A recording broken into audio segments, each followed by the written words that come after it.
My job is to take it apart, right, and relay and relate and help kind of you understand this. So there's a lot of explanation on the internet. Like you get on YouTube and it's like here's like this explainer and that explainer, and there's this JavaScript concept in 100 seconds. And I watch these videos and I know what these concepts are. And the only thing that goes through my head when I look at these videos is, boy, are they leaving out a lot of stuff. And it's not important that we know all of that stuff. It's more important that we can pick up, we understand conceptually what this thing is, and when we need that other stuff, we'll know what it is. Well, what do I mean by this? Here, let me go ahead and share my screen, and we'll get started. Okay. So, what I'm trying to do right now is kind of explain, defend, make sure that give some understanding of why we're taking this approach. There's a brand new almanac from CSS that was just released, and boy, is it awesome. Oh, look at this. Pure CSS gaze is there. All right. I'm looking for CSS functions, and we can talk about this now. CSS functions. All right. This just released, and I am completely look, May 27th. What is today? May 28th. Yesterday. Right? Yesterday. And I think this is awesome. I'm sure. I'm so sure. I'm not. Oh, that's loud. All right. Ding ding. That's loud. Look at this is all drawn in CSS, y'all. Right? Like we can inspect this thing. Where did it go? Like, can I get a ooh and a ah about this? Just a second. Like how this was all drawn with CSS. Can anybody say like just like no? I'm not kidding you. Like this is all drawn in CSS. Like, right. And That's really impressive. thank you, Brian. This is this idea of, but all right, Brian, how much does this weigh in terms of if this was an image, right? You'd be like, if we went and took a screenshot of this, this is what 200 kilobytes, 500 kilo, like a file size, a normal file size. But in terms of text, this image weighs nothing. It weighs next to nothing. Think about where this stuff is going, right? I mean, we might get to a point where websites are so much faster than they already are, right? Because of the stuff we can do. So why am I telling you this? How does that relate to this? Because this complete almanac that was released yesterday is all of these CSS functions that we've been using this entire time. Every time we attach a background image URL, there it is right there, right? And then there's all these other functions that didn't exist before, right? And they keep getting added. And so I hope you know can say, hey, here's something I haven't seen before, like we're gonna do today. Here's something I haven't seen before, but I recognize what that is, right? I understand conceptually what that thing is. I've never seen it before, right? But I know conceptually what it is, right? So take a look at this, right? There's this new, I'm so excited about the new color module because you know me, I like to type in coral and cornflower blue. Now I'm gonna get a whole new set of colors that I didn't get to type before, right? And even when I tell people, look, there's gonna be colors that that we've never been able to see. Like what? Like yeah, we're gonna get new colors on the web, right? At one point, there were 244 colors. You could count the number of colors that were available to us on a website, and now we have even more. So I think all this stuff is really, really exciting. I think this stuff is why we preach this idea of let's have an understanding, not just an explanation. All right, all that said, let's go to the course website. We're near the end of the quarter, so Colin's always preachy, right? Just getting on his soapbox and talking about this stuff. Okay, let's get and follow the star. We're going to go ahead and go to HSB generator. We're going to be kind of quick about this. All right, so this is going to bring you to the HSB generator. I'm going to go ahead and let's take a look at the completed final. So here is the completed final right here. This HSB color generator. I'm gonna go ahead. All right, fair warning today, right? We're gonna be taxing our browsers. So you're a browser fan, you're a computer fan, it might spin up, your browser might hang for a little bit. Just kind of be aware of this. And this is where, hardware is going to need to get better too in some ways. We're like, what? Like, yes, this web browsers in terms of performance aren't that great. Okay, they need to get better. Sorry, software. All right, so what this does is this follows your mouse cursor as we move down. It's giving some hue values, right? And so it's basically taking the HSB, hue, saturation, and brightness. Hue, saturation, and brightness is sometimes preferred because it's more human readable, right? Like turn down the brightness, turn up the brightness, right? Turn up the saturation, turn down the saturation. And versus, RGB, like I'm not a computer, like add these colors together. Well, no, right? So, and this is following. So there's a max of 50 as my mouse cursor moves down to the bottom. Okay. So let's say you made this grid. You can just hold, go ahead and click into the space and hit S. Right, and what's going to happen is it's going to ask you to save this thing that you made. And right, it basically is taking a screenshot of your page. So I'm going to go ahead and share this so you can see this. All right, so what you've done, y'all, congratulations. If you've hooked into one of the APIs, right? So it's just like P5 is an API, right? You've hooked in one of the web APIs that you can actually, hey, turn my website into a PDF, turn my website into an ebook, right? Or the rumored turn my website into so Apple glasses, which are rumored to come out. I don't know what that's going to look like. So what we're taking a look at, this is a screenshot. Right? It's taking a screenshot of what you have. Now, let's say you did something else. Go ahead and click into the space and hit the letter C. C is in, Colin. All right. Hit C is going to ask you to try to save this as an Illustrator palette. So that's very cool. Okay, so we're generating these things, and what we're doing is we're hooking into these features. This is no different when you go to a website and someone asks you like, hey, do you want to allow geolocation? Do you want to allow camera access? Right. So these are all APIs, and we'll talk a lot about APIs in Web3.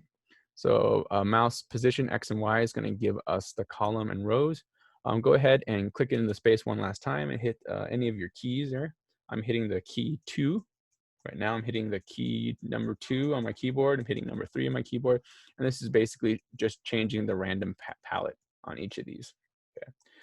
All right. So what we're going to do is, here's a completed working example. All right. I'm like, all right, this is a great working example. It has a lot of great features. I'm like, this is really, really cool. How does it work? Let's go figure that out. Okay. So there is a completed example. There's the original source. Right here. I'm like, all right, this is really, really cool. It was just as much fun taking it apart as it is using it. All right, first what we're gonna do is set up the canvas and plugins. Oh, we need to go to the Professor Pen, so my fault. All right, let's go to the Professor Pen. Okay. We did Light Gallery last time, so that was all good. It's another UI. Clear. All right, so for this, okay, here's a complete example, which I will just leave up. As always, there's no HTML because it's written virtually by P5, right? There's no CSS because the whole screen is being taken up. All right, so this is the good and the bad of this, right? That if the internet connection is slow, you're on a browser that doesn't support this stuff doesn't work. Okay, but fallbacks we'll talk about a different class at a different time. For right now, let's begin to break this down. All right, first we're going to set up the canvas and the plugins. Okay. All right, so you should be on the Professor Pen, and we're going to go ahead and spend all of our time in the JavaScript panel today. All right, we're going to need to set up the canvas in Professor Pen. And this is our straightforward standard, what's it called? P5. Sorry, I was working with D3 in Web3, and all these libraries they all sound the same. And so now what we're doing is, instead of creating our canvas to be a fixed unit like 400 by 400, right? Or 1028. All the gamers out there, I'm not sure what the awesome new resolution sizes are, But we're saying, hey, use these global variables, right? Again, we know what a global variable is. So now just give me the window height and give me the window width, right? And what P5 is doing is it's using these convenience methods that it wrote inside of its library to say, hey, go get me the window height and the window width. And the reason this isn't working is because we haven't added in P5. So let's come into here and add in P5. There's that.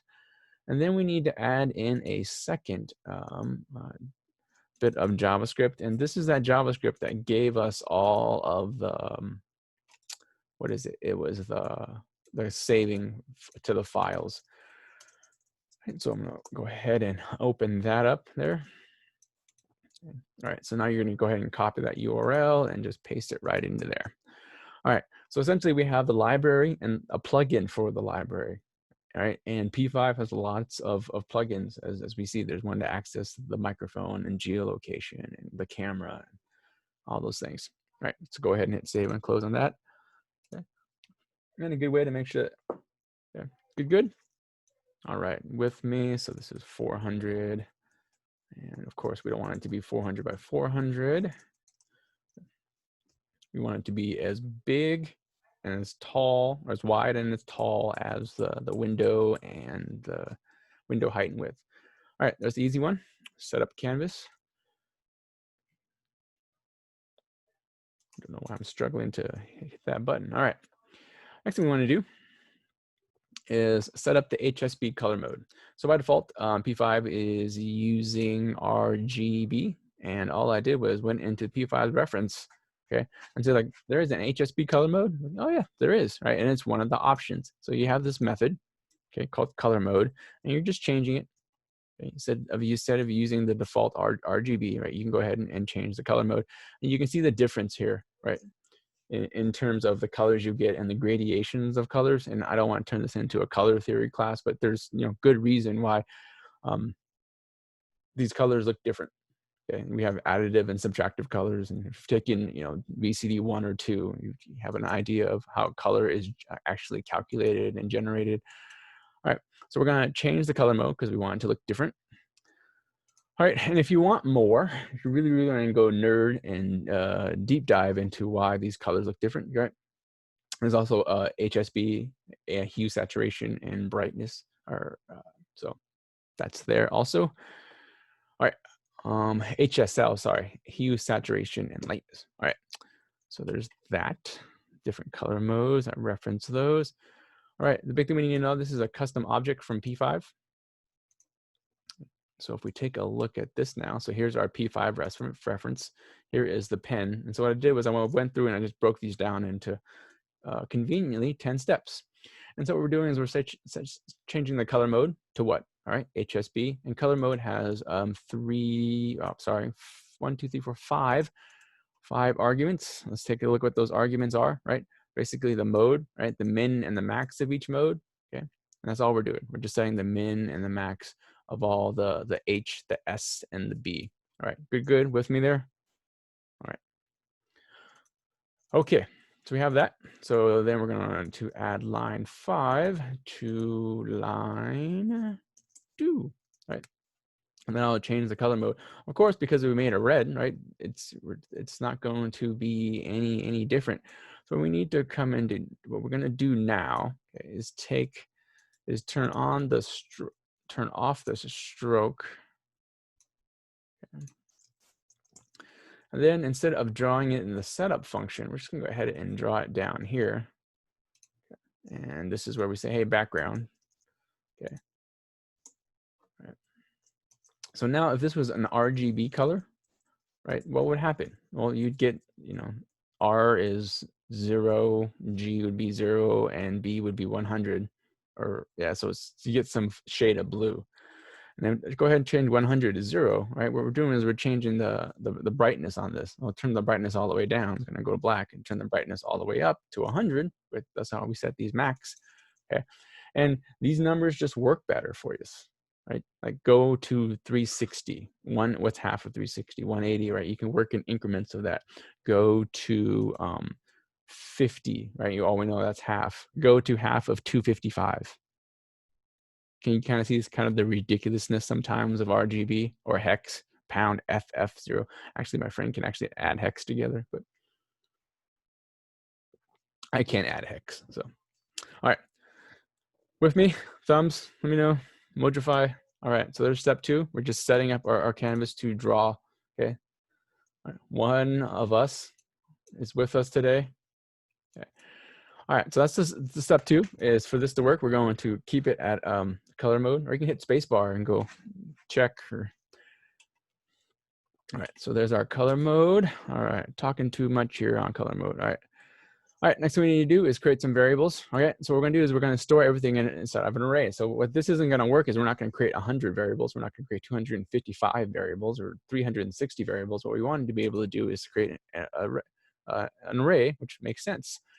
And so that's the concept that we need to know here, right? The concept we need to know here is, well, we're gonna use arrays to store all the related sets of data, right? Store an array of values for H and S and B. And that's what we're doing now. All right, so I'm just gonna, for lack of time, I'm just gonna go ahead and copy and paste these into our pen so we can get down to the bottom here. All right, everyone got this package installed right there. All right, so I can write over it. Silence says maybe. All right, I'm gonna leave that up there for now. All right, so we're gonna create some variables. Okay. And these can be consts, right? They're just far right now because I'm old, but these can be consts or let, right? Let would be really good for all of these, right? Because they might change. So I could probably do that if I wanted to. Here, I'll update it but they're using functions down here. Both will work. Get used to seeing this. Just get used to seeing both function. Get used to both seeing the arrow function, right? You're gonna have nerd debates about which one is preferred. Wherever you go work, they're gonna mandate that, whatever project you work on. All right, so that's the easy part here, right? Step 3 is easy. Just set the values for this, right? And if we were to console.log out any of these, just to go ahead and pop open the console here and clear this out. Right, and of course, we're going to get what? Just a blank and a blank array. Like, Colin, you're really console.log out a blank array. Yep. Nothing there. Where is all this code coming from? Right there. There's console messages inside of this package that we just installed. Right? And if I were to remove this package, right, and it cleared out the console and did some things, right, we're not going to see it again. Okay. All right, the other thing that we need to take note of, here's a handy dandy thing, is we're constantly doing this. Sometimes you forget what things are. Like, yes, I can see that it's an array right there, but I can also do type of. Okay, and type of is a JavaScript method that just basically says, hey, what is this thing? Good? All right. All right, so we've set a place for our data. We've checked our data. Okay. Now we can move on. Okay, so we got that. So now we're on step 4. All right, this is where you ask questions. All right, the next thing we're going to do is take a look at keypress.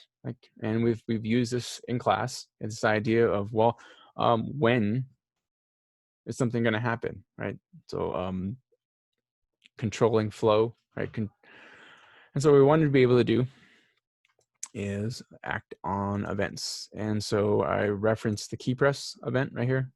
So this right here, right, is all convenience methods, right here. This is the easier way, right? This is the convenience method inside of P5.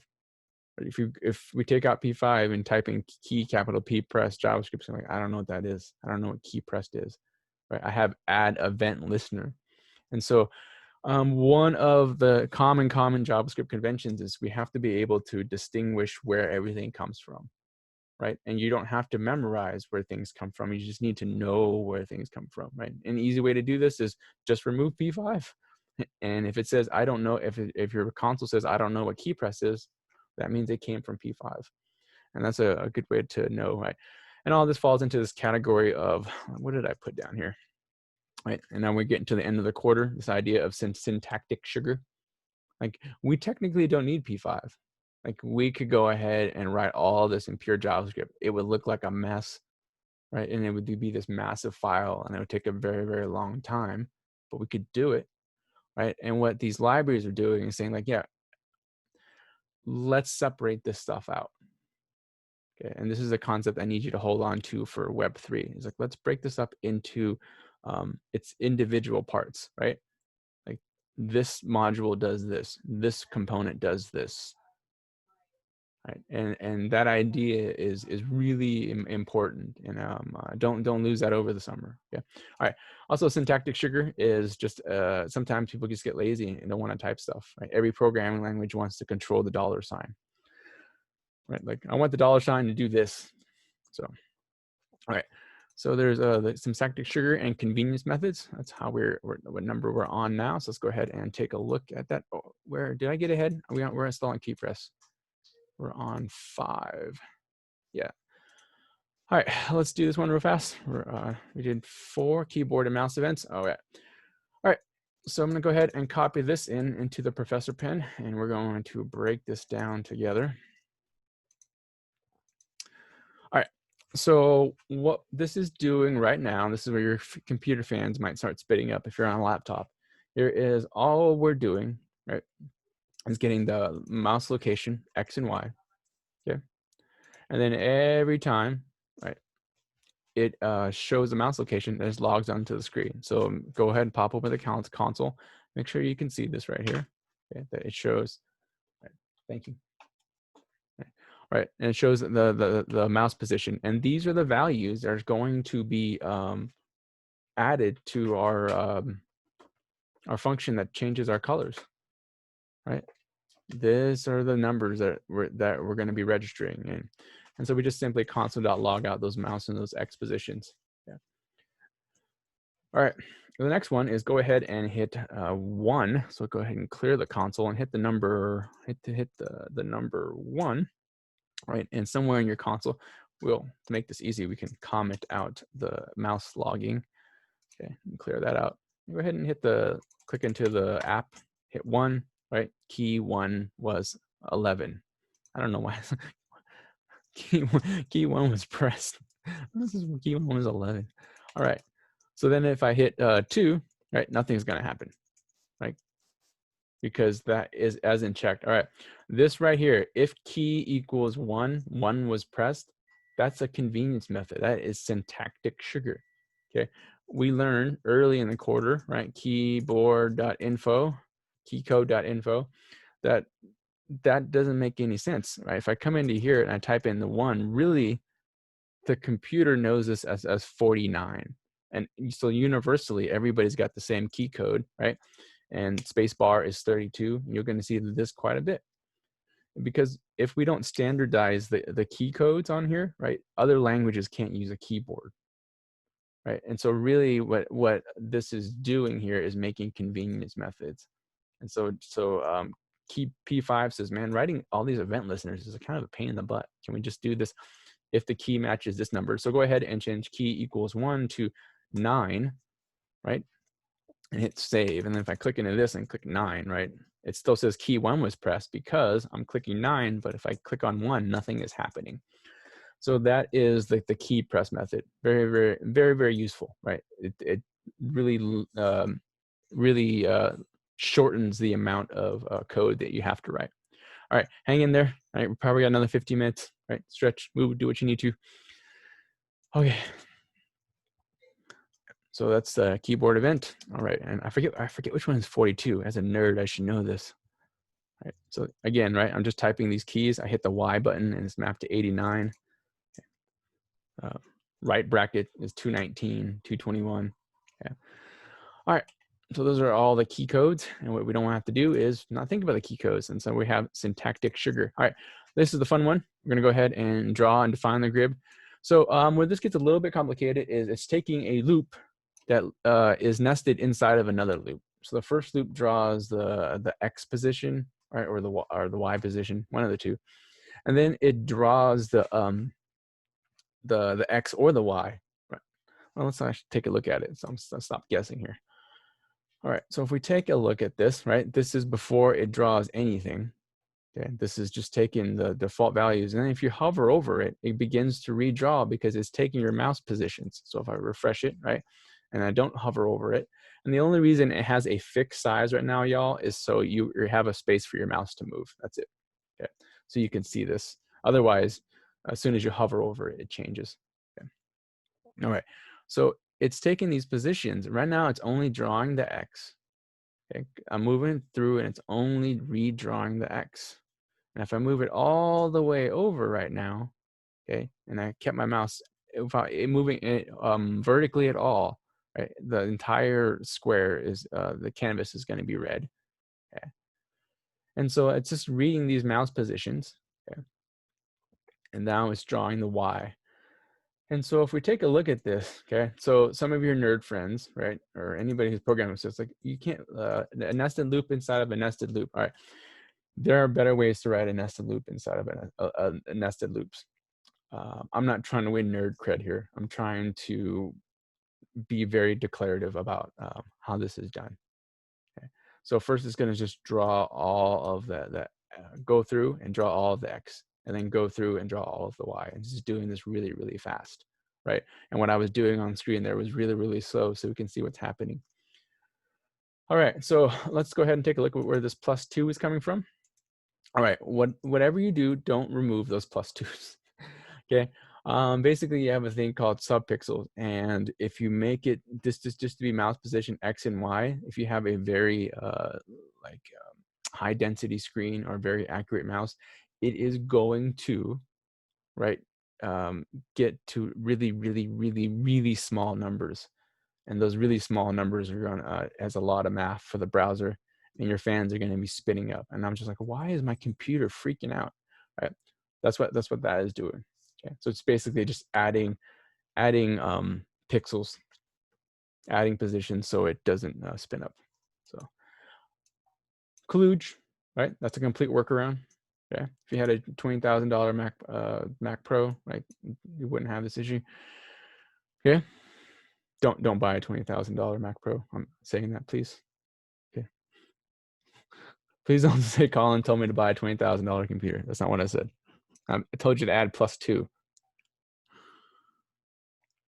All right, with me? All right, so let's go ahead and have a better understanding. So this is a completed solution, right? It's just walking through all this. So I'm gonna go ahead and copy all this here and paste this in. Let me refresh here. Press.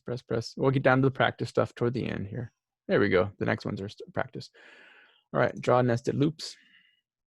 All right, so what I've done is I've pasted in the code I just explained, and I'm gonna comment this out so we can see this. All right, so I'm gonna comment that out, and then let's go ahead here and uncomment this line out. Okay, so we're not right now. What we're doing is we were changing the background position. Okay, and we're taking it off. I mean, background color out of the mouse Y and the mouse X. Okay, and then we're setting that the brightness at max at 100. Okay, watch what happens. Right. So now instead of redrawing the squares, right, we're just taking just whatever the mouse position was. Okay, and we can console that log if we wanted to. Right, and it's creating our hue, saturation, and our brightness. Right, our brightness right now is fixed at 100. Like, make it fully bright. Okay. All right, so this is how you can have this effect, right, with just this one little line. Okay. You can add this effect to your websites. This is a very popular effect for a while. Right, change the color, follow my mouse. Okay, so there's that. Okay, so as it's doing that, okay, so that's the first part, right? Track my mouse, change the color. The next thing it's doing is it's creating, right? Right. So right now, all I've done is have it draw in one direction. Okay. See how now it's just drawing the same color, right, in the same direction. If I move the mouse down, it's redrawing that one. And so what these two lines are doing for us, or for me, where it's like, all right, how is this thing actually being drawn? Well, the first one, it's just taking the mouse cursor, right? And it's taking those values and it's changing the color. The next thing it's doing is it's creating, if we refresh this, right, squares off our X and our Y position. Okay, good. Now notice where it's starting, right over here at 100. Okay. And that's why this gap is right there. See that 100 by 100? Okay, that's what that fill is. Right, and then so instead of being 100 by 100, it's going to adjust to your mouse cursor. Okay. It's going to say, oh, depending on, it's going to do the math. So if this is a 200 by 200, it's going to give me 4 squares, right? Each 100 in size. And that's how it's calculating that. Right? So when you see stuff like this, go, all right, how far can I break this thing down? Like how many smaller micro examples can I make to get a understanding of how this thing works? All right, so hopefully those examples will help you understand what that is. All right, I have a floating, hanging, there it is. No, that's not it. The bracket on line 16 and 22 now need to be removed. Thanks, Brian. Commented. Thank you, thank you. All right, good there. All right, 100 by 100. All right, that's how it's drawing that shape. Okay. All right, so let's go ahead and, so this is, so far it's everything that we already know. Believe it or not, it's everything that you already know, just implemented in a different way, right? We know loops, right? We know about events. Okay, we know about variables and arrays. Okay. Right, we know about all of our methods. So let's go ahead now and practice some new methods that we didn't know before. All right, so before I show you the convenience method, let's go ahead and actually do it the manual way. So this is the pure JavaScript way. All right, so what I'm going to do right now is inside the Professor Pen, I'm going to get rid of everything, and let's go ahead and work through the map. Map is one of those, what's called a high order method. High order function, excuse me. All right, basically it's like,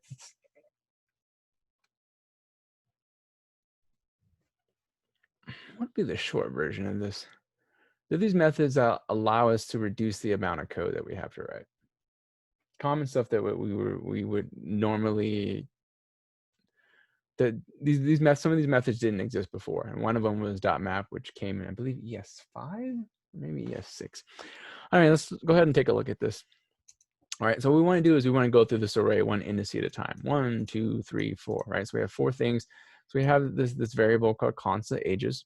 Okay, and so now if I had to ask you, right, go in and this is the same example. We're going to be using .map a lot in Web3. And it basically says go through everything in the array, okay, and multiply by 7, right? So we're going to get dog years from this, right? So it's 1 year, dog years. Well, how would you do that? Right? Well, we'd have to write a loop that says, all right, give me the first one, okay? So 4, right? And then I is 0, and I don't even want to write it, okay? Right, then we have to say for I is less than or equal to, you know, the size of the array dot length. Get where I'm going with this? Okay, it's like, woo, that's a lot of work, right? And then we have to increment same stuff that we know, like I gets plus plus, it gets incremented, and then do all that stuff into here. Now look at, I'm just writing it now. I said I wasn't gonna do it, now I do it, right? I'm gonna go in and go ages, and then go, okay, give me the first indice, right? Just give me that first value, which is 6, so it'd be 0. Okay, and then times 7. Okay, it's completely doable. Okay, but it's cumbersome. Okay, and potentially error prone. So we have these methods like .map. This is, well, there's these things that we're like, everybody's constantly writing these loops. There's got to be a better way to do this, and a more or less error prone way.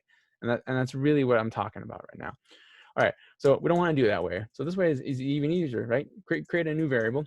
And what's nice about .map is it doesn't mess with this, right? It's complete, it keeps it, oh, I always get this reverse. It keeps it immutable. So it's like, this thing is good, right? And basically it's making a copy of this array. It's taking these ingredients, right? And it's making something new. Right? It's just treating the original array as an ingredient. And this is why .map is very, very useful. Yeah. So what we're going to do here is we're going to grab our array, right? .map. So grab array, which is the name of the ages. We're going to go ahead and just map it. Okay, so the first one mapped out the ages in the array. And then the next one says we're going to use this .map method. Okay. And then it says take the age, right? And then inside of it, the map return the function. And so what we're going to do is take the age and just multiply it by 7. And then we just get this in dog years. So if I refresh this, right? So that's what .map is doing for us. Okay. Good there on dot map. So very, very useful. 7 times. Yeah. Same thing here. If I ask you to take all the numbers in an array, right? Let's say this was all the miles that you ran. Right? Add them all up. Write some JavaScript that adds up all these numbers together. Well, one method is use a newer one. So it's just add them, right? And a better way to do that would be to use this another array method called dot reduce. So if we go ages dot reduce, right, it'll actually take all of this instead. It says no, I know it's poorly named, but dot reduce basically says take everything, take all the numbers in there, add them together. It gives you a sum total. So we have like const sum. Okay, and what I'm trying to do is what I feel very poorly here is trying to get you excited about like you get to type less code right than we had to do in the past. So that's what's happening now, right? Dot map, dot reduce, and there's many other high order functions that will do stuff like this, right? Common features. All right, so there's that. Another common feature that you're gonna have to do is parse int. All right, parse int basically says just take a string, give me the number out of it. All right, so this is my parse int example. Okay. All right, basically parse an integer. So some of you aren't parsing my lecture right now, right? Because maybe maybe it's too early in the morning. Maybe I'm not communicating well, right? Any of those reasons, okay? But you're not parsing out what I'm saying. So same thing here, right? We have age, and right now, of course, age is in quotes, so it's a string. It should be in single quotes. What was I thinking that day? All right, so we have age is single quotes. It's a string, okay? Because that's my preference. All right, so we're going to console out 10 plus age. Well, we know this from our homework that 10 plus age is going to give me, 10, 10. Okay. Which way is the way to, come on, console, catch up. All right, it's going to give me 10, 10. Code pen. Right, so it's going to add these together. He's going to add these strings together. But if we say, no, take this string and parse it into an actual number, right? So we're going to use this method called parse int, and this is actually a part of JavaScript, right? Dot map is a part of JavaScript. Parse int is a part of JavaScript. So take the string, right? Turn it into an actual number. So now 10 plus 10 is 20. All right, I need to see some reaction. Good on this part with me? All right, 3 of us are with me. Excellent. 4. All right, everybody, almost. All right, so what do these little examples, these little ideas have to do with the bigger picture of this application? Well, if we take a look at this now, let's go ahead and take a look at our working example. As P5 has some syntactic sugar, right? And they actually have an int method because they're like, people don't want to type parse int, they just want to type int. Right? Int is actually going to do the exact same thing. Okay. So why would they do that? They just, for many reasons, right? They're like, you know what, let's just have int. Yeah, so this is a P5 thing. So again, if we remove P5 and just typed in int and said convert this string, which is the string of 10, the character 1, the character 0, it wouldn't work. Okay. And they also have map, right? So long before this was available to us in JavaScript, right? P5 was like, well, I have an ability to map out, right, or go through or loop through all of these data, and every time I loop through, I want you to do something to it, like multiply it by 7 for dog years. Okay, so 2 very useful things, and that's why I'm spending so much time on this. It's like you're going to be using .map a whole lot, especially in Web3. And so, all right, so once we got that parse int, okay, so again, we're talking about this concept of a high order function, right? We know where they came from, and we know the methods to make them go. So now we can take a look at the working example. All right, we know it's taking the mouse positions of the X and Y mouse positions, and it's redrawing them. We know that it's what it's doing here is it's looping through, okay, how big the screen is. And what we're doing right now is if you pop open your console, right, when it's redrawing these grids, okay, it's taking that position. Okay, and now instead of showing you a solid yellow color, I'm actually showing you how it's really being done. Okay, I just put a temporary outline on this. So now we can see the X and the Y position, right, and this is how these squares are being drawn. And this is really, so if of all the examples, like which one demonstrates how this thing works? Here you go. This is the one. Right? Like this is the pen. This is the this is, if you take this concept away, this pen doesn't work, or the completed example doesn't work anymore. Good. And how does it do that? Well, instead of mapping all of those mouse locations, what it's doing instead is take a look at the console now. It's right. It's saying, hey, instead of being 100 by 100, I want you to say 1. Instead of being 200 by 200, I want you to say 2, 2. Okay. Otherwise, your numbers get really, really big. And what it's doing with dot map, right? So on line 20 and 21 here, is this is just basically saying, hey, whatever the size of my monitor is, right, scale it down to be a 1 to 1, 2 to 2, 3 to 3. Okay? Does that make sense to everybody? Because if we actually take the width of some of y'all's monitors, right, and put those massive numbers in there, you know, like 5,000 and 6,000, it's not going to make any sense. It's not going to scale, right, from your screen to my screen. It's just gonna, it won't have any consistency.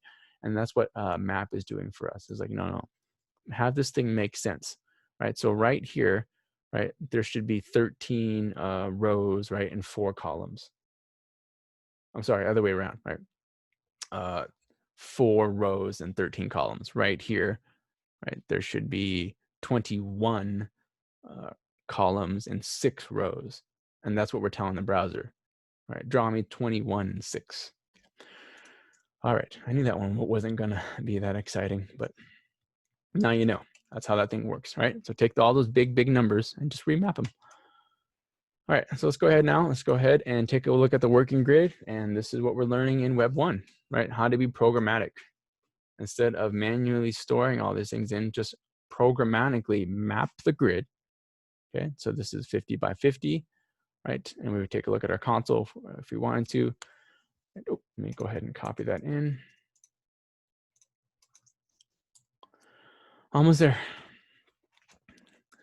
Okay. All right, so there's our 50 by 50, and this is how it's going to scale, right? So this is this position, draw me 3 by 3. Okay, it's just remapping this. Okay. All right, so that's what all that code is. And then how does it know to actually, so once it remaps, right up here, it remaps to the resolution of the screen. And this is where we loop through. Okay. All right, so let's talk about this. So once we know that we're making the X loop, then the Y loop, down here is where we're actually filling in the colors. So to actually get the colors, let's go ahead, actually, let's make this even easier for us. Okay. It's setting the fill colors. Come into here, let's set these fill colors to 100 and 100 and 100. And what we're doing now is we're manually typing the fill color. So 100, 100, 100 on HSB gives us this color, right? And it's going to be redrawn. But up at the very top here, they have this convenience method called random, right? Oh, but we had math.random. See how the class comes full circle? Beginning of the quarter, we did our randomizer. Nod your heads, yes, right? And it was like, what, Colin, what are we going to do with our randomizer? Okay, so if we go back to our UI,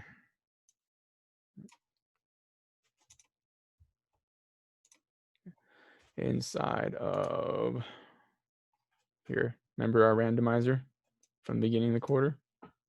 Yes. All right. So instead of saying math.random floor ceiling up round, right, like rounding down all these zeros, like P5 just says, well, we're going to use randomization a lot. Can we just have a method that does random? And so right here, we're hard coding that in, but what we can do instead is just do random, right? And then if you set random, this is the max of the random from 0 to 100. I was so wish JavaScript would implement this. So that's why this flashing is happening, okay? And if you find this annoying, just turn it off, okay? I'm gonna go ahead and turn that off for just a second. And so why is it flashing so much? What's happening is P5 actually changes your frame rate, which we don't know. Okay, P5 does it, sets it, I believe, at default is 15, and you can change your frame rate, turn it up or down from 15 to 30, right? And all you gamers, right, you love bragging about your frame rates, right? Like my frame rate is super high. Okay. Yeah, or you get upset when the game slows down. And so instead of manually typing in these numbers, right, that we want, oops, that's too high, right? What we're going to be able to do is randomly generate those numbers, and that's with the random method right here. So random, in this case, returns a number between 0 and 100. Random returns a number between 0 and 100 and 0 and 360. So for H, S, and B, it's randomly every time, right? Every 15 frames when P5 refreshes itself, it's going to go ahead and get a new number. And of course, these are the max values, right? That's why this says 360 and this says 360. So, hey, you know, in 361, I don't know what that color is. It's like RGB 256. That doesn't do anything. Okay, that's the max of the color values. And so I'm going to set that back. Okay. Going to set that back. So for the brightness values, and of course, all those values are stored inside of an array. And that's how we can get that.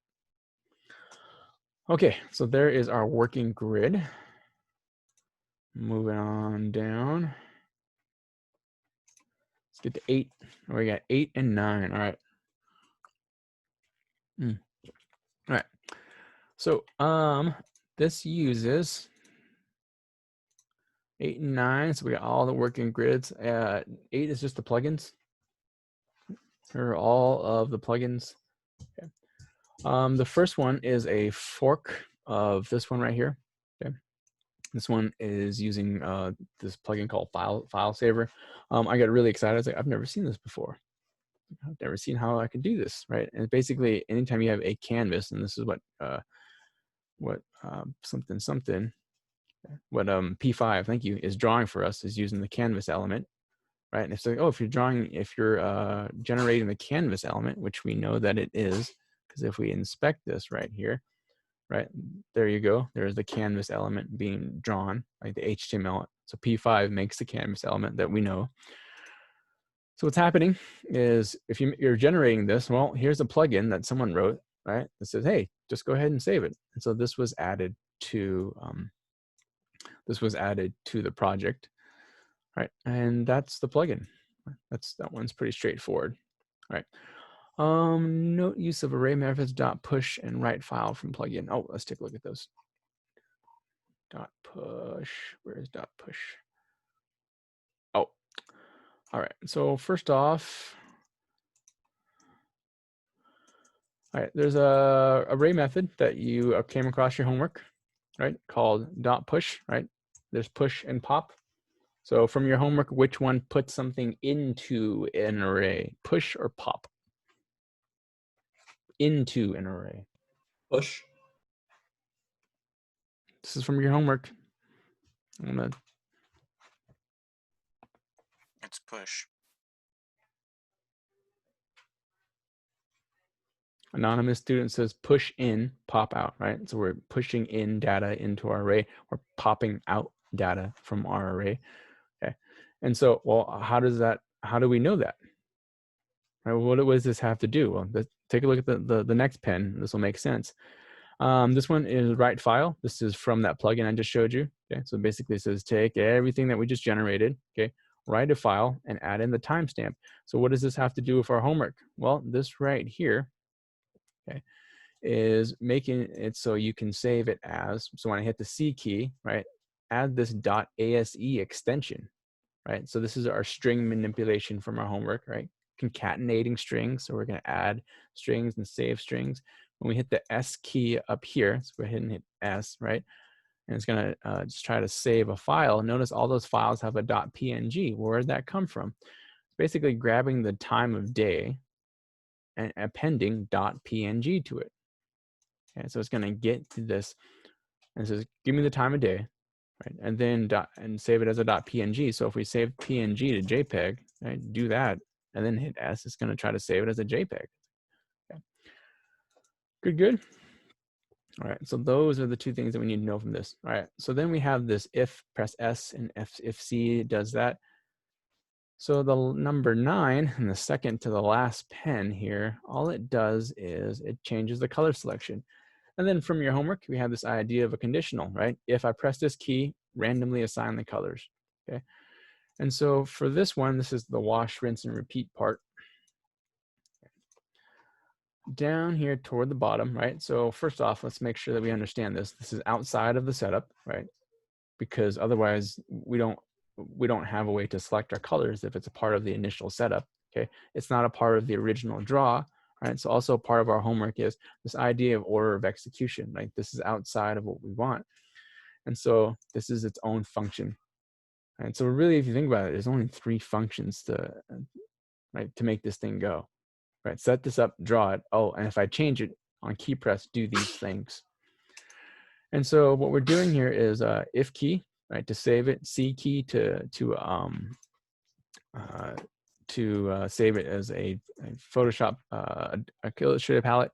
And then if we hit the the 1 key, right, watch what happens. Come and click into here. All right, click on the 1 key. It's going to go ahead and start changing. It's going to randomize the colors. Okay. Right.